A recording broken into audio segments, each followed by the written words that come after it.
Captain America brave new world அந்த மூவிக்கான official trailer இன்னைக்கு வந்திருக்கு. ட்ரெய்லர் ஓரளவுக்கு நல்லாவே இருக்கு.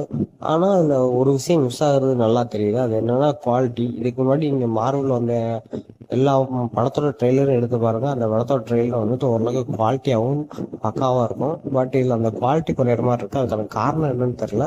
ஒருவேளை ரீஷூட்டிங்ல இப்போதான் முடிஞ்சிருக்கனால இன்னும் விஎஃப்எக்ஸ் ஒர்க் மற்ற ஒர்க்லாம் இருக்கிறனால ட்ரெய்லர் விடுறக்காண்டி சும்மா விட்டுருக்காங்களா அப்படிங்கிற மாதிரி தெரியல. இல்லை படம் வரும்போது இந்த விஷயத்தெல்லாம் சரி பண்ணுவாங்க தான் நான் நம்புறேன். ஸோ சரி பண்ணி ஆகணும். ஏன்னா அந்த அளவுக்கு குவாலிட்டி பெட்டராக அமையலை. அது போக நம்ம ரெட்களுக்க சீக்கிரட்டாக தான் வச்சிருப்பாங்க. படம் ரிலீஸ் ஆகும்போது தான் தெரிய வரும் அப்படின்னு நினச்சேன். பட் அவரை ட்ரெய்லர்லேயே காட்டியிருக்காங்க. ஓரளவுக்கு ட்ரெய்லர் நல்லா இருக்கு. ரெட்களுக்கோட லுக்கும் ஓரளவுக்கு நல்லா இருக்கு. ஸோ இதை பற்றி உங்கள் தாட்ஸ் என்னங்கிற கீழே கமெண்ட் பண்ணுங்க. வேற எந்தெந்த விஷயத்தை இந்த படத்தை இன்னும் கொஞ்சம் நல்லா பண்ணிக்கலாம் அப்படிங்கிற மாதிரி தோணுது அப்படிங்கிறதையும் கீழே கமெண்ட் பண்ணுங்க. கேப்டன் அமெரிக்கா அப்படிங்கிற டைட்டிலுக்கு இந்த படம் நல்லா ஓடும் நான் நம்புறேன்.